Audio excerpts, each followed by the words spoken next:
I'm excited that we got the guest that we were supposed to have in the last show. He was able to make it. Unfortunately, a snowstorm kind of got in the way of Yeah. him and the show. And so it's my pleasure to introduce Ken Ammi. Hey, Ken, how are you doing? Doing great. Weathered the storm, literally. Yeah, And here am I. yeah, I know. And you never know. I'll tell you, here in Colorado, it was basically summer on Sunday, and then it was winter on Monday. You know what? So, Yeah, it was very much like that in my neck of the woods as well. yeah, yeah, very cool. Well, I know that you're quite the researcher, and you just keep cranking out books and different studies. It's Yes, pretty I cool. do. You have a study on transhumanism, and it's my personal belief that we are just going full speed toward that end. And there are a lot of people like Ray Kurzweil and many others who are predicting a transhumanist future.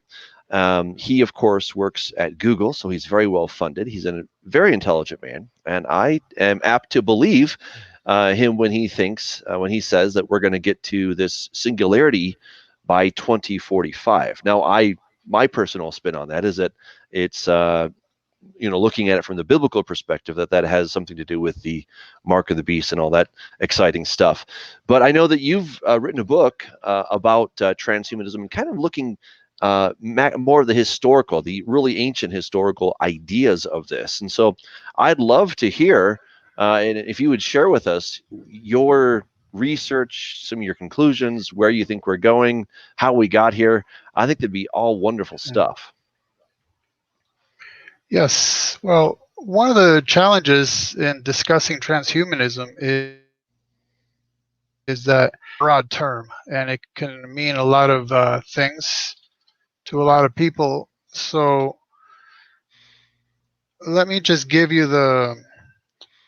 some of the synoptic statements made by people down through the years. For example, I think the sci-fi author Isaac Asimov really hit the nail on the head. He stated the following: I wonder if we will make robots so much like men and men so much like robots that eventually we'll lose the distinction and have a combined culture. This may be the best after all. Maybe humanity itself will die out as humanity and sort of melt into this machine culture. Men will continue to withdraw from nature in order to create an environment that will suit them better. And that is basically the bottom line, is the blurring of the lines. The deconstruction is always a term that I find myself using when discussing transhumanism. It's a deconstruction of God's created order Hmm. and a creation of mankind, right? High tech. Yeah. Technically, um, not only is the term transhumanism broadly defined because it can refer to all kinds of high tech, from gene splicing to cloning, from biometrics to high tech implants, up and downloading the contents of the human brain, all kinds of things. But it's also a term that has gone under that's gone under many terms. For example, if you look at things like eugenics, that was a form of transhumanism, right? Seeking to transform humanity. And trans also can mean transcend humanity. So that's like maybe a lower tech version. But the term itself, transhumanism, really was coined by Julian Huxley in his 1957 book, In New Bottles for New Wine. So incidentally, just that title alone tells you that he's poking around in theology, right? That's right out of the New Testament. Hmm. New bottles for new wine, right? Right, of course. And Yeah. this is what he states: I believe in transhumanism. Once there are enough people who can truly say that, the human species will be on the threshold of a new kind of existence, as different from ours as ours is from that of Peking man.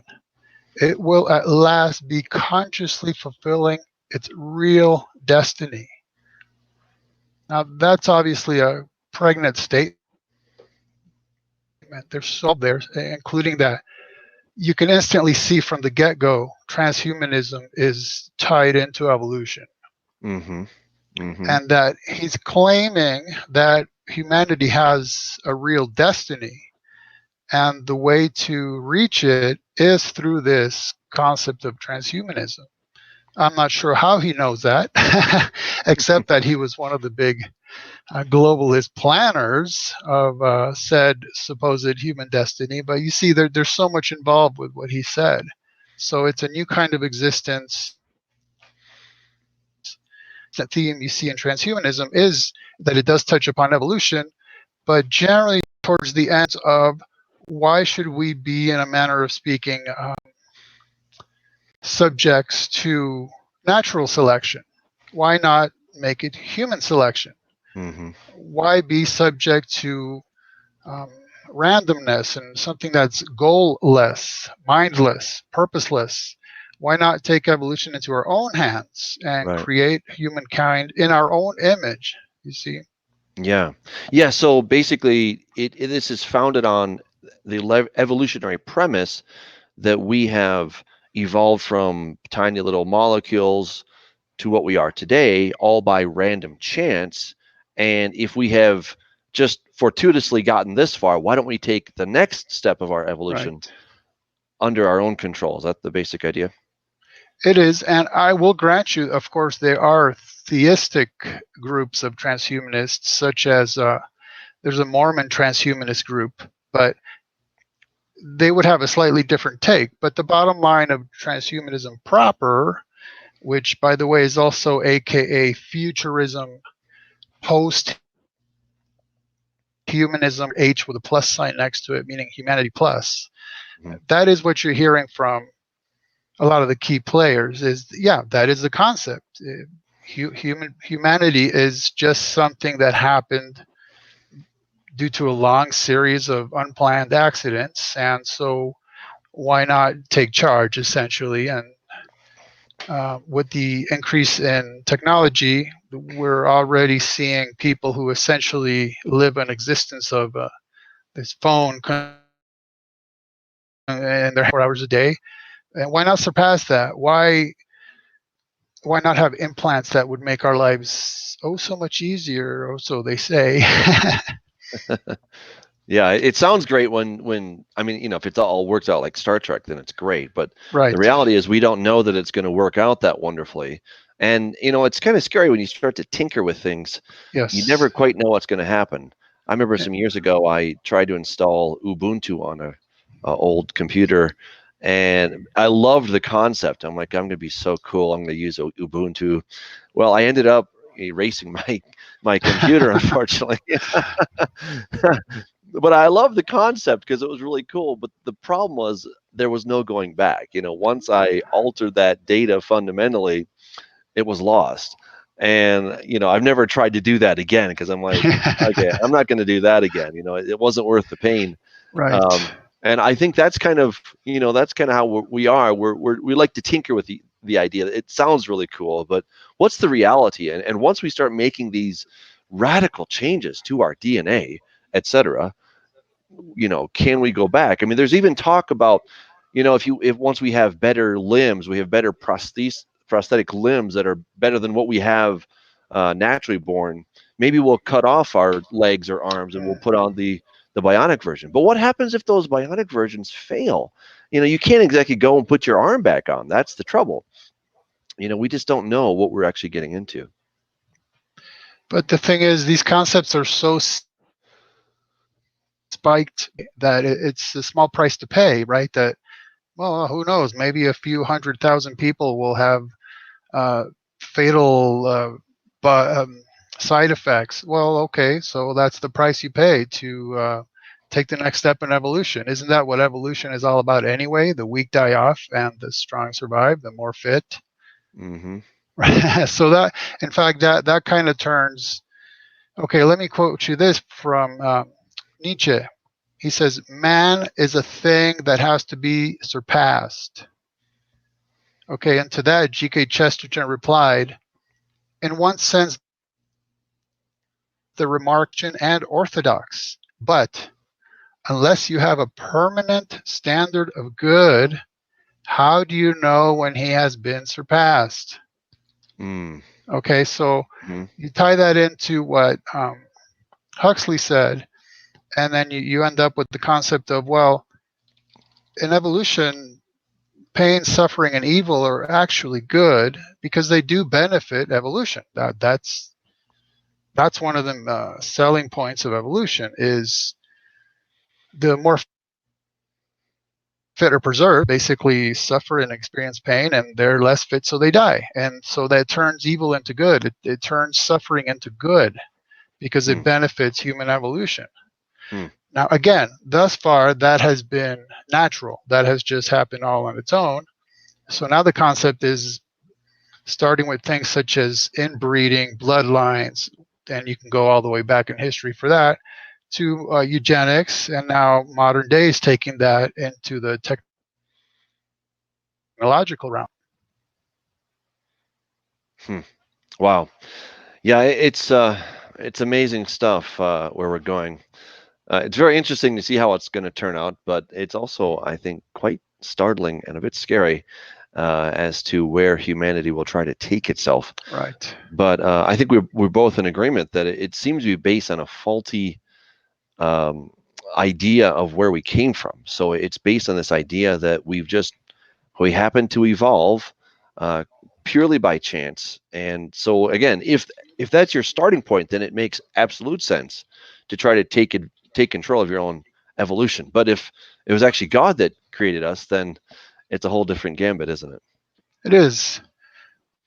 And that's why we always circle back to the point that this is about humanity sort of seeking to take the reins and making, remaking, deconstructing and an image. What do we want to be? Well, that's relatively subjective and it's pragmatic, but that's where all of this eventually leads. Now, along the way, there are good sounding selling points, and there will no question be some good benefits out of what will roughly goes under the term transhumanism. Because see, what happens a lot is the transhumanists will keep their eye on what's going on in high tech in terms of really honestly helping people with disabilities, hearing problems, speech problems, sight, mobility, mental issue, all kinds of things. And people are constantly constructing high tech to help those people. The Hmm. transhumanists basically co-opt that, and then they see how they can apply it towards their own ends. So there's a really good PR upfront, sort of PR selling point, and we'll look at all the benefit that we're giving to people who really do need these kind of technologies to help them. Of course, it gets applied to different things. Like again, why have a phone stuck in your hand all day long when you can just have a chip in your brain? I mean, wouldn't that just be so much easier? So there's like what J.P. Morgan said once, which is that there are two reasons for what a man does. There's a good reason, and there's a real reason. So Yeah. so you never know. Right. Right. And and so when we so you mentioned what I've written. So one of the books is called The Golden Golem Goal. Say that 5 times backwards. See, I can't even say it forwards, much less 5 times. The point, what I'm hinting to that there is the alchemical concept of transforming base matter into gold, but not just in terms of metal, but the alchemical concept of perfecting a human being. So my idea was, well, if we trace back these concepts through history, which I'll do if you'll allow me in just a moment. In my mind, we go all the way back to the literal beginning, and we can take leaps and bounds through history and end up today. And I'll do it extremely quickly by pointing out that we see in Genesis 2 that God takes the dust of the ground, forms it into a humanoid shape, breathes into it the spirit of life, and it becomes a living soul, right?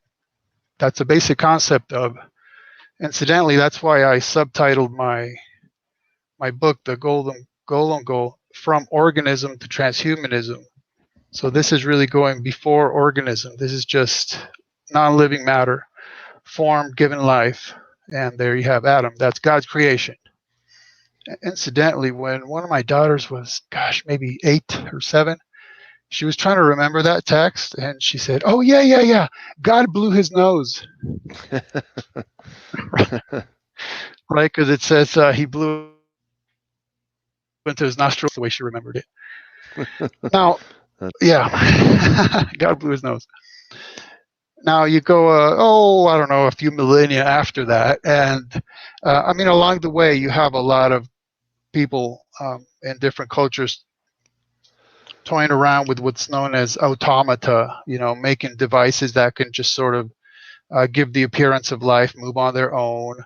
Into the modern world, you end up with basically generally somewhat clunky devices that can move around. Then Android is an anthropomorphic robot. So, it's a robot that has the form of a person. And then a cyborg would be a human being that has technology implanted into them. So you go a few millennia from the creation of Adam, and you end up with Rabbinic Judaism and their Kabbalistic mysticism. And so they are dealing with this concept of a golem. I will admit, as I was researching that book, boy, I thought I had the golem concept under my belt ununderstood. There was another rabbit trail, and it was a whole different ballgame. So the bottom line is, I'll tell you what Gershom Scholem says about it, because he's the foremost researcher of Kabbalism. In the very beginning of the concept, he says, quote, starts out as a legendary figure. Then it is transformed into the object of a mystical ritual of initiation, which seems actually to have been performed, designed to confirm the adept in his mastery over secret knowledge, to enter into communion with his great name. So the concept was that through enough mystical training, a Kabbalist rabbi could emulate God in that way. He could take non-living matter, dirt, form it into a basic humanoid shape, and literally bring it to life.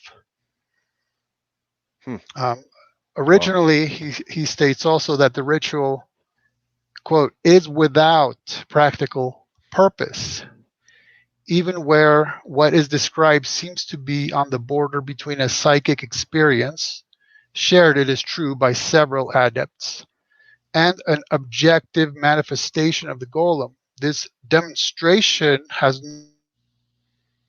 no other purpose to demonstrate the power of the holy name. And Mary Bain Campbell notes that the actual making of the golem is an intense experience, more important than any pragmatic result. We also learned that in the 1100s, a certain Rabbi Abraham ben Meir ibn Ezra made such a creature in the presence of Rabbeinu Tam, and Scholem describes it as that the golden no sooner created is dissolved again into dust. With the initiation of the Talmudist, referring to Tam, it has served this purpose, which is purely psychic. So all of that is, I know it's a little esoteric, but basically what they're saying is that what happens is you end up with these rich folkloric type stories of the golem, right, as an anthropomorphic, roughly speaking, being who sometimes runs amok and destroys a bunch of stuff, sometimes is a protector of the Jews against pogroms and stuff like that. You end up with a lot of literature written, and that's really fanciful. And in fact, for the book, I wrote my own fictional story, Golem lore, just for fun. But initially, it was seen as strictly an initiation. The second that it was either psychic or real or not, whatever. The second the rabbi demonstrated he could do it, boom, the golem was just sent back to the dust from whence it came. That was it. It was just strictly meant to be an initiation. And so the point is, they're seeking to be as God. They view it as there being anything wrong with it. I'm just saying that's obviously what they're doing, emulating Genesis 2. Then you can get into more modern times with Frankenstein, Mary Shelley's Frankenstein, which, by the way, is subtitled "Or the Modern Prometheus," right? And Yeah. the same kind of story. Victor Frankenstein, incidentally, in the book, is very much into mysticism and occultism, seeing himself as deriving power from spirits and all kinds of. The book itself is not like the movies have been made, which is just kind of a rampaging monster. Is deeply, deeply theological, Mm-hmm. likening him, the creature. The actual creature has no name, right? Frankenstein is the doctor's name. Right. Though it's interesting, Mary Shelley was Viewing it, she was a naturalist. I mean, she was not, yeah, to my understanding, she was not believing in any higher power necessarily. But it's funny how when people have to somehow imagine how they're going to create life, they often will turn to some kind of a spiritual thing. I was shocked when I read the book Contact by Carl Sagan, and here he had his opportunity to sort of create his own world, if you will, in the book. And the best he could do was say that it was aliens a very long, long time ago, and then there were some even older aliens before that's that right. that really created everything, but they have long since passed away. And I'm like, that is such a cop out, because here you have a guy that is firmly believing in evolution and that it was all just an incredibly wonderful natural occurrence, and then he has to turn to aliens. And it's I think when people really get serious, sometimes you get serious in fiction, because then you're like, okay, how could I really do this, right? You can sort of throw off the lab and just say, okay, how is this actually going to work? And you realize it's not going to work. And so they come up with these kind of spiritual type things, or some other alien did it. So interesting. Yeah, but yeah, Frankenstein is a great book. Very Well, powerful. yeah, the thing about the Sagan tale is it's an infinite regress, because Yes. he meets these aliens with super high tech, and he asked them, well, who built this network of interstellar travel? And they say, well, I don't know, they was already here when we got here.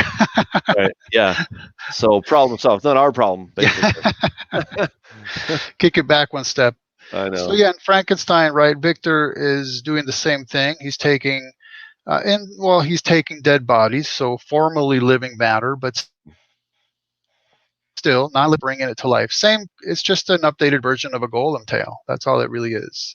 And that's Hmm. what I was saying about bringing it to the modern age, um, through concepts of robots and androids and cyborgs. Is this is what you end up with. So if you've seen the movie Metropolis by Fritz Lang, Hmm. Hmm. okay, he has an anthropomorphic robot. Hmm. He downloads the system. I say that because the scientist in the movie just so happens to have a gigantic upside down pentagram in his lab on the wall. Okay. He downloads the contents of a woman's brain and uploads them into the computer. And Uh-huh. and then over this robotic body there appears flesh. So she looks exactly like a woman. Okay, now this is 1927. I mean, the movie is black and white. It's so old. They didn't even have the technology to match up audio to the video footage, to the film footage. And yeah, these are the Right. ideas he's toying around with, up and downloading the contents of a human brain into a robot that then transforms into an android. I don't know what on earth he knew or what he was into, but Yep. that's pretty astonishing. Yeah. And I mean, he was living in Germany just before the uprising of the Nazis. I don't know if that tells you anything, but Who Hmm. knows? Have you ever read the book Gods and Robots by Adrian Mayer? I as I was researching my Golem book, I ran across it. I didn't read it in part because I have this concept of wanting to try to make my books as original as possible. You know what I I mean? understand. So I I didn't do. want to I do. cross pollinate at the moment, but it's definitely on my list of something to look at. I am I aware would, of that book. Yeah. yeah, I would highly recommend it. It was a very, very interesting book, and she talks about kind of the same ideas, going back way before the Golem idea. One of them that was very interesting was Talos. I don't know. Yes. The big bronze um, Hmm. robot, for lack of a better word, that went around the island of Crete 3 times a day, and it would protect the island from would-be attackers. And that was just one of the many, many, so-called robots that were at least imagined, or to some degree, automata, as you suggested, were actually created in the ancient world. It turns out the Greeks were actually pretty advanced for making machines that looked lifelike, and they were able to move with some mechanistic parts. Not nowhere near what we have today, obviously, but Right. still they were quite impressive for what they were able to do. So yeah, if you get a chance, I really recommend it. I thought it was a Hmm. fantastic book, and yeah, you know, but I get what you're saying. Sometimes you want to sort of do your own research and not be Yeah. persuaded. Yeah. So.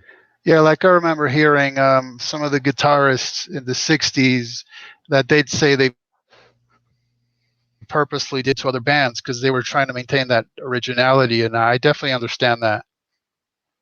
Hmm. You might find Yeah. it interesting that there's a 1954 movie called Gog, and it features two robots who are named Gog and Magog. Really? Yeah, Oh, that's funny. yeah. That's funny.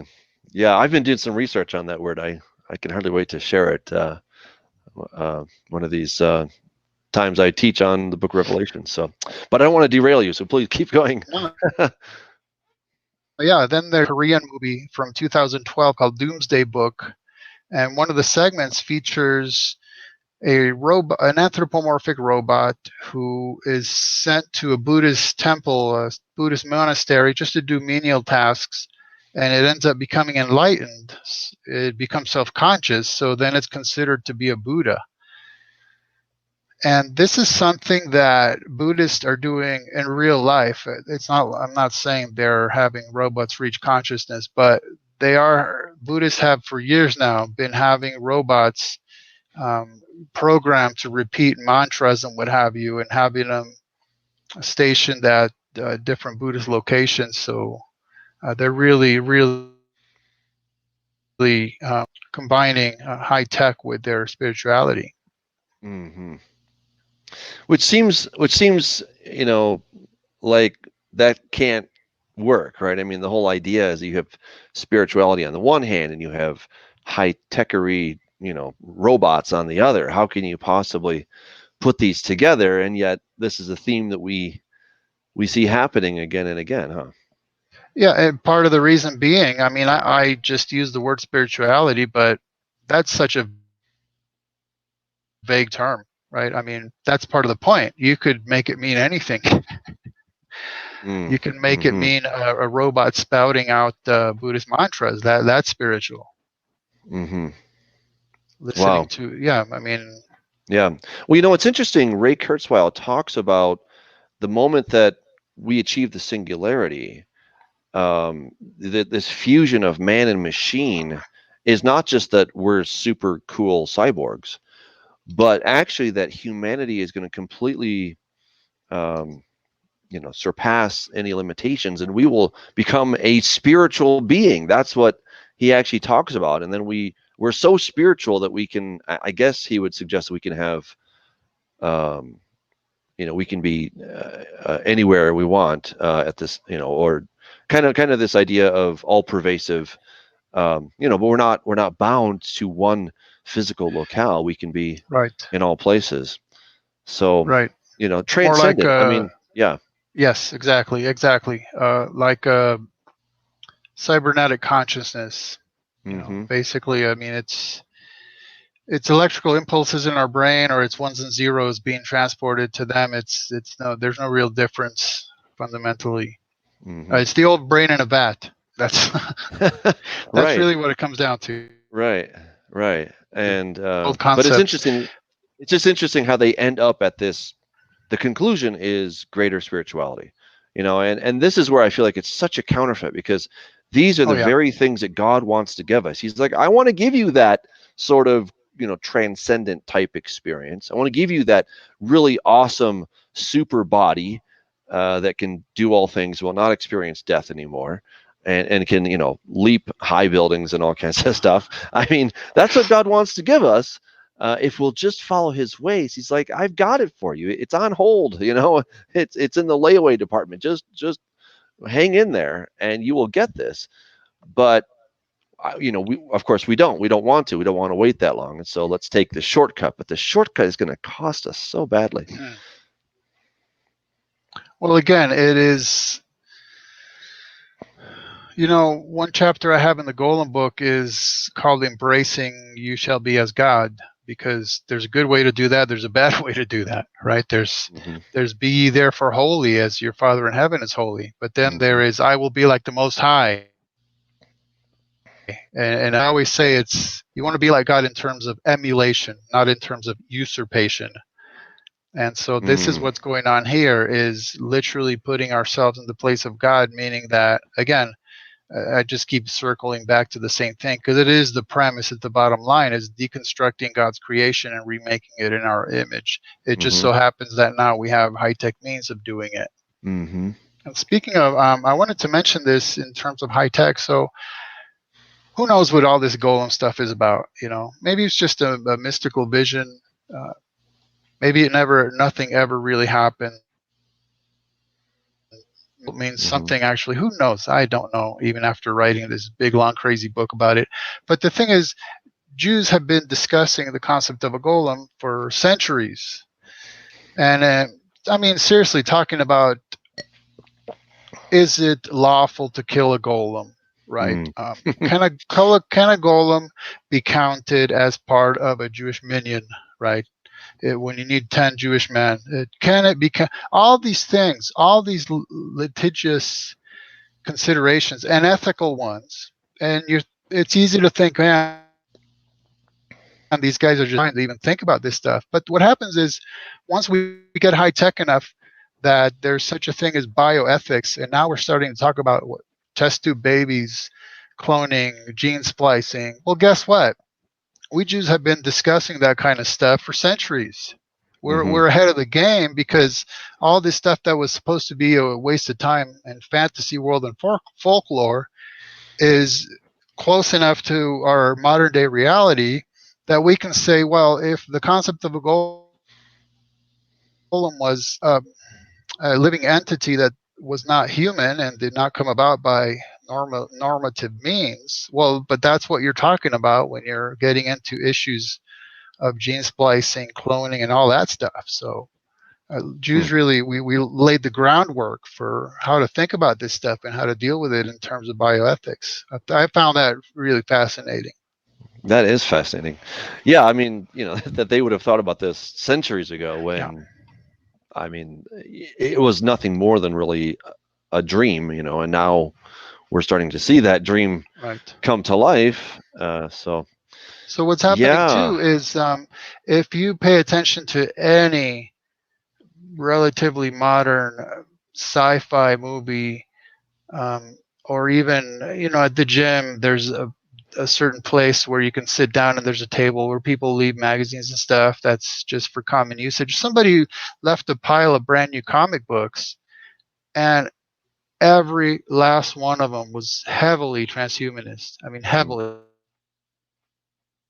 That's why the other book I mentioned to you that I wrote is called Transhuman Hollywood, From Normative Fiction to Predictive Programming, where I go over maybe 30 different movies and show how inevitably this stuff is being propagandized, and it always revolves around theology and or occultism, high tech, and evolution. It's like Yep. there's inevitably that combination of things. Yep. And so this new generation, it's funny. The other day, I found myself writing something, and I was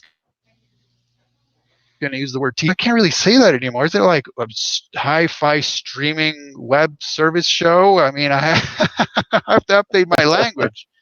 Like I talked to somebody about doing an interview, and he said, "Yeah, we're going to tape it." And I was like, "Tape it? You're an old fogey, you know. We're going That's to right. stream it and record it."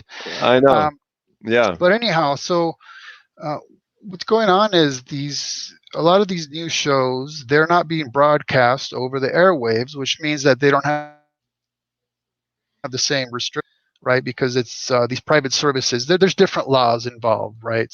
That's why you can see stuff on cable and streaming services through Wi-Fi that you can't see on broadcast TV. Right? The language is different, the Mhm. visuals are different, Yes. the action, the activities are different. Yes. And so this generation is getting absolutely bombarded Hmm. with transhumanist concepts to the point where I'll give you an example of a TV show. It was a nuance that behind it. I maybe got 10 minutes into it, and I couldn't stomach it anymore. It was so perverse, along with the high tech and all that. The transhumanist concepts were the premise, but it was Mm. so in your face perverse that Mhm. I can't do it. Wow. And so there's this disconnect where this new generation, eh, don't get me wrong, I'm sure every single generation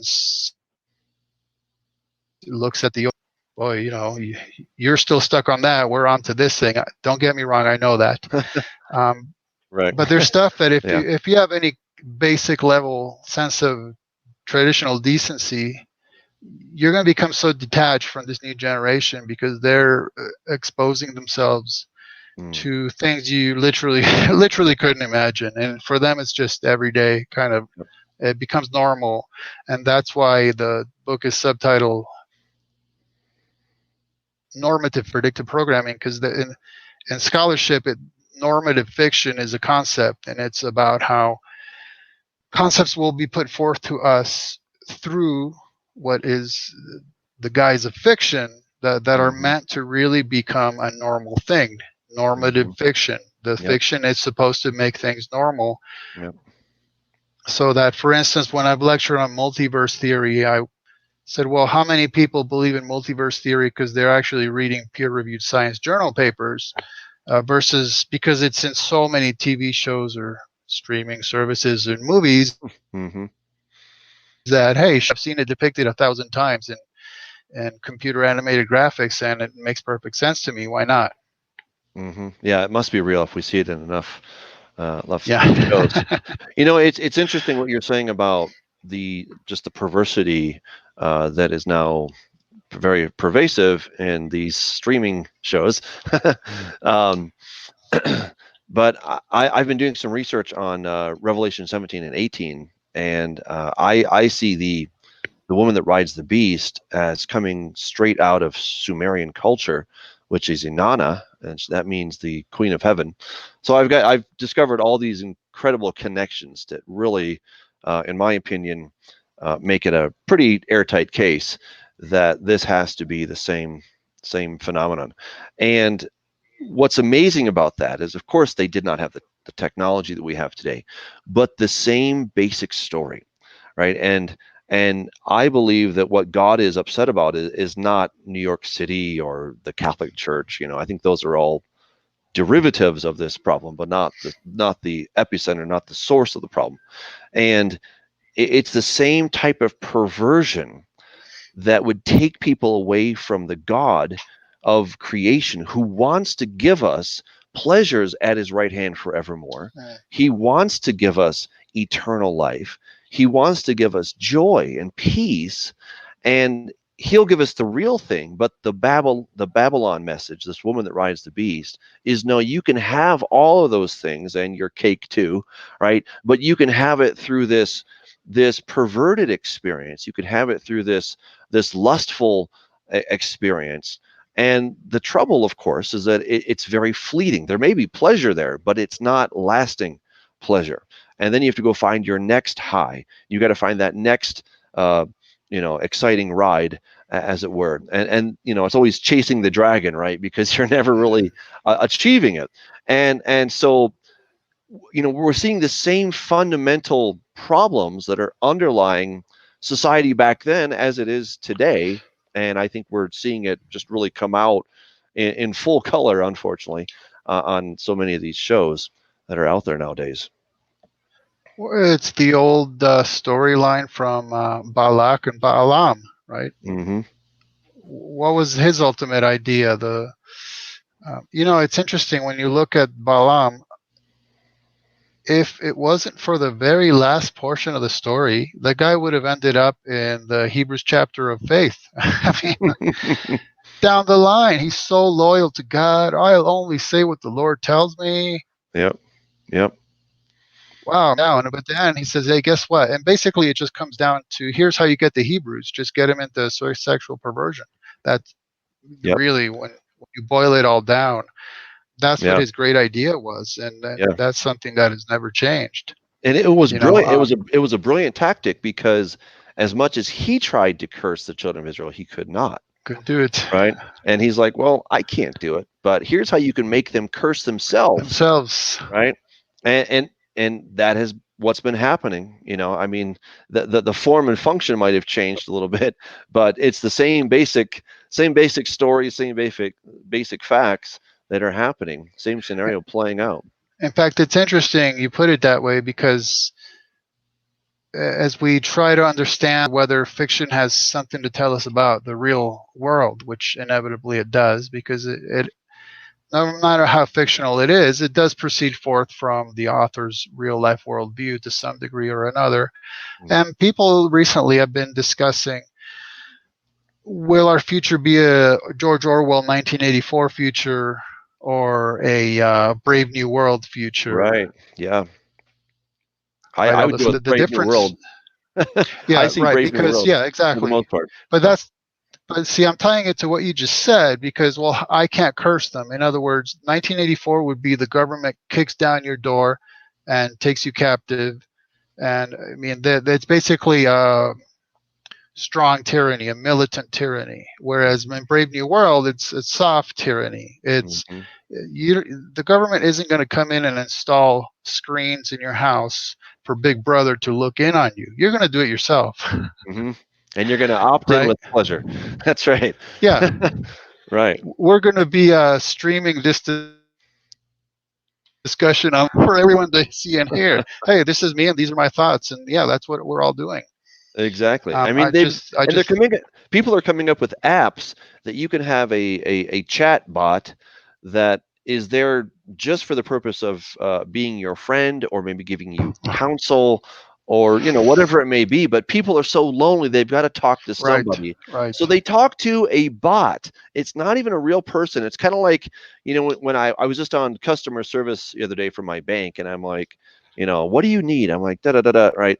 And then it says, well, have you tried this? I'm like, are you human? They said they were human, but then of course it wasn't human. And I'm like, come on, I want to talk to a real person. yeah, And yet that's the same idea, is that same stupid bot that didn't give me any answers, is the same basic thing that people are going to be willing and already are doing. There are apps out there that you can already do this. You can put in your thoughts, and it's kind of like the magic 8 ball. Remember that thing? yeah, You shake it, and okay, am I going to win the game tomorrow? Just maybe. And it's like you basically are getting the same canned answers. They might be a little more sophisticated, but there's no soul in this thing. right. I mean, that's that's really unfortunate, is that there's no soul. Now, incidentally, I just want to take one step back before I take one step forward from what you were just saying. Is when we talk about perversion, we are really talking about just yet another fundamental aspect of deconstructing God's purpose in His creation of male and female, both made in His image. And the thing is, I wrote a book called The Roots of Post-Genderism, just showing how in occult literature, all this stuff about the mixing and melding and uniting of the sexes or genders, it's all over occult Mhm. text, everywhere, absolutely Yep. everywhere, because they viewed the ultimate God or the ultimate human as being perfectly united. And so having male and female in separate bodies, they see as a breakdown of perfect unity. So they seek to go back to Hmm. some hermaphrodite or androgynous or however you might want to term it, where this is Hmm. where all the trans stuff is coming from, Yeah. transgenderism, Yeah.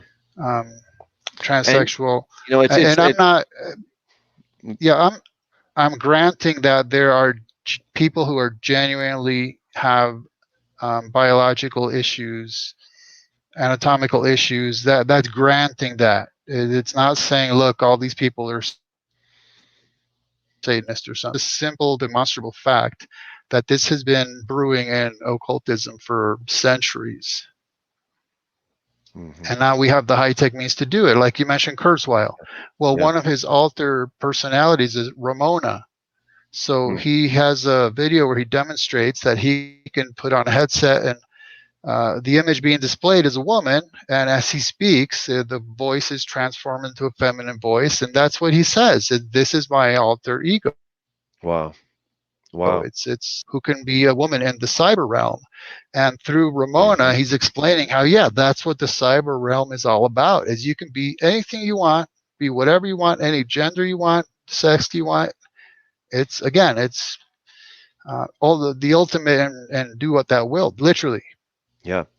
And let me just add to that because, again, as I've been doing this research on Inanna or Ishtar, she was the goddess who could change the man into a woman and a woman into a man, right? So she was the matron goddess of transgenderism. I mean, that was one of her real functions, right? I mean, of course, she's a mythological goddess, but in the myth, this was one of the powers that she held, and her retinue were people who were cross dressers, transvestites, they were Right. homosexual, and you had all different kinds of relationships going on. And what's so troubling about this is that this goddess Anana is not the goddess of having babies and a family. No, no, no. She's the perpetual virgin who's always ready to go. She's always lusty, but she's also this warrior goddess, right? So she's this even more than a modern woman. She is the ultimate woman that can fight, but she's the sensual lover, but then she never gets pregnant, and then you can be whatever you want to be. And there's even a story where there's this young woman who is really brokenhearted, and it turns out that she actually has a man's heart. And so then Inanna grants her the power to actually become the man, and then vice versa. And so I'm just underscoring what you're saying. I mean, it all goes back. The roots to this thing are old. This is not Yeah. new. There's nothing new under the sun. That's the scary thing. And it's just setting up an ultimate paradox where it's category errors, right? There's no real categories because, like you said, this one being can be all these contradictory things at the same time, right? And Hmm. it sets up a paradox which makes nonsense of God's created order. Hmm. Sorry, I just accidentally unplugged my lamp there. No worries.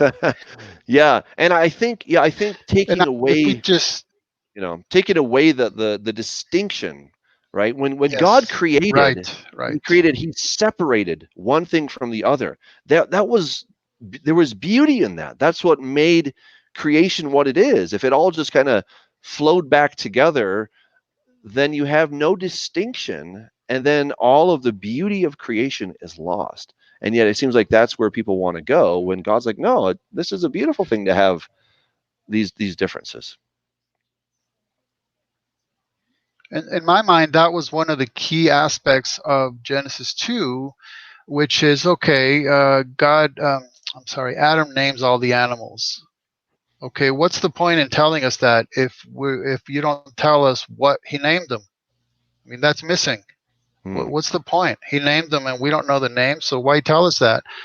Well, in my mind, it's because he gets to see, here's this thing. That's not like me. Here's another one. Yeah, Hmm. that's not like me. not like me, day long or however long it took him, he's seeing this array of creatures, and okay, yeah, he names them, but he must have realized, okay, there's something going on here because there's nothing like me.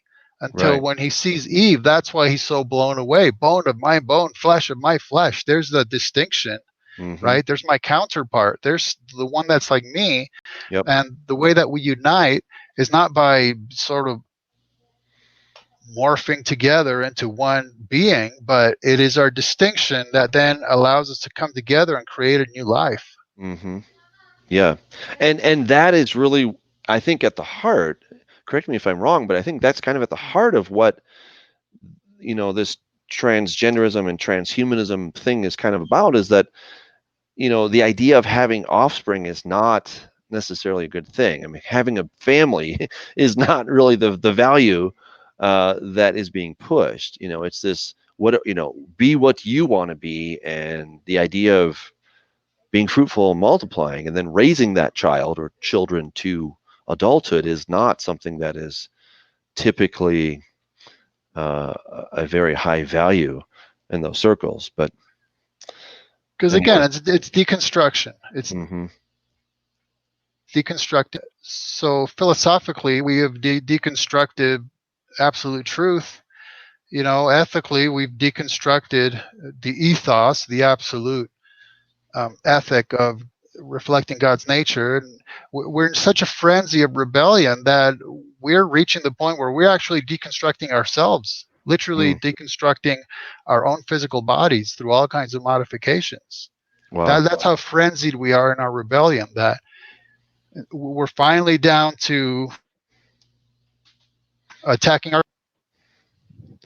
And so when That's really we, interesting yep, that you put it that way. Yeah, we're deconstructing. Well, I mean, yeah, we're corrupting the image, as I would put it, but I like your word, deconstructing the image of God, and we're in rebellion. That is really powerful. That we're in rebellion. That's why we're doing it. yeah, and so when we trace the concept back again, okay, Genesis 2, the way Adam was created, take it up through the automata, like uh, Mayer mentioned in her book, take it up through the Golem, through Frankenstein, through Metropolis, Mm-hmm. sci-fi, and then we end up in the end times with what I call Golem Maximus, right? The Mm. image of the beast that is brought to life. I mean, there Mm-hmm. you go. That Yep. is a golem-like Yeah. creation, or just look at it as a Genesis 6 emulation. How it's going to happen, I don't know exactly, but I'm saying the basic concept is exactly the same. It is some sort of non-living image that is brought to life. It's the same exact concept going all the way back. Mm-hmm. Yeah. I just taught on that, so I'm Ah, yeah. well, It's a regale us with a Yeah. succinct Well, retelling. I kind of landed on the idea that it's going to be not so much not so much like a robot coming to life, but it's more like the Borg from Star Trek, where you have a hive mind and you will be assimilated. That's the basic idea that I see, is that everyone has to become part of this, and it what that will do is then sort of take over your mind. Satan is, of course, the guy behind the curtain. He is, in a sense, Sauron from Lord of the Rings. He's the ringmaster, right? And one ring to bring them all, and in the darkness bind them, right? The idea is that you give mankind these incredible promises of becoming a god, and then you give them those things, but then they don't realize that there's actually a back door switch, and that back door allows Satan to then control them, and then their free will is taken away. So, in fact, I'll be talking this week. I'll be talking about the mark of the beast, and I suggest that's going to be a genetic transformation. And so these two things coupled together, that the person will go through a genetic transformation, and then you will become a Superman. You'll become this person with augmented superhuman abilities, and then the image is the connectedness, where we all become one hive mind, and what happens is then we start to lose our free will, Mm. and we have to do what the master says. And I see such an incredible uh, reverse parallel to what God has. God wants to make us one. He wants to unite us, but not to take away our free will. He wants to give us the Holy Spirit, which is that connecting link, to empower us, not to overpower us. And I would say Satan wants to overpower us. God wants to empower us. So same idea, but a very, very, very different approach. Yeah, it's a basic, the old-fashioned Faustian bargain, right? You make a bargain with the devil or his little minion demons, and yeah, they can grant you a whole lot of worldly stuff, but in the end, you got to pay the piper. That's right. So yeah, it's like we were talking about. If you go from holding a phone in your hand to wearing Google glasses to having a chip implanted in your brain, what happens with all those pop-ups? you know, what happens Yeah. when you get hacked? What Yeah. happens when, yeah, Yeah. that back door gets open and your thoughts are no longer your thoughts? They're just literally, you're being programmed. I mean, as literally as you can imagine it. Yeah. Yeah. There's a video that was put out. I forget who, but the idea is that instead of having like glasses on, it's in your brain, and you literally have these pop-ups that are always popping up. So everything you see is an augmented reality. And I'm just like, can you imagine if that were 24/7? Like you could never escape that, and perhaps even worse than what this little video that I saw. Maybe it's even worse than that, where there's now a voice telling you what to do, and you have to comply. You try to not, and then something happens to you. I do believe that is the direction that we're going. And but man, it's been fascinating to have you give us some background into this. I really appreciate it. Thank Yeah, you it's for doing that. been very Yeah. interesting and disturbing at once.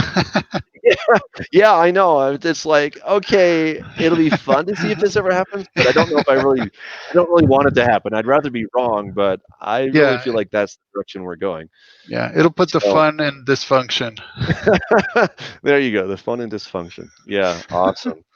Very good. Well, thank you again, Ken. Appreciate that. Where can people get your stuff? Where can they get your books? If you go to truefreethinker.com, all one word, I made everything just very open and Okay, true available free there. Thank you. It's thinker been, yeah, True Free dot Thinker. com dot com. Yes. Okay, all right. I put that in the chat. I want to thank just a Oh, shout thank out to you. everyone in the chat room. Check out his stuff, guys. I'll get to your questions next time. So if I didn't, obviously since I didn't keep it, put it in little sticky note, and I will get your question next time. Truth in Plain Sight. I see yours about the Sumerians, the Enuma Elish, Epic of Gilgamesh, etc. Talk about that next time. We're really out of time, but again, I want to thank Ken Ammi for coming on the show and sharing his wisdom and the research that he's done on this very important and salient topic. It's happening today, sadly. So thanks again, Ken. And everyone, God bless. Thank you, and thank your audience. Great.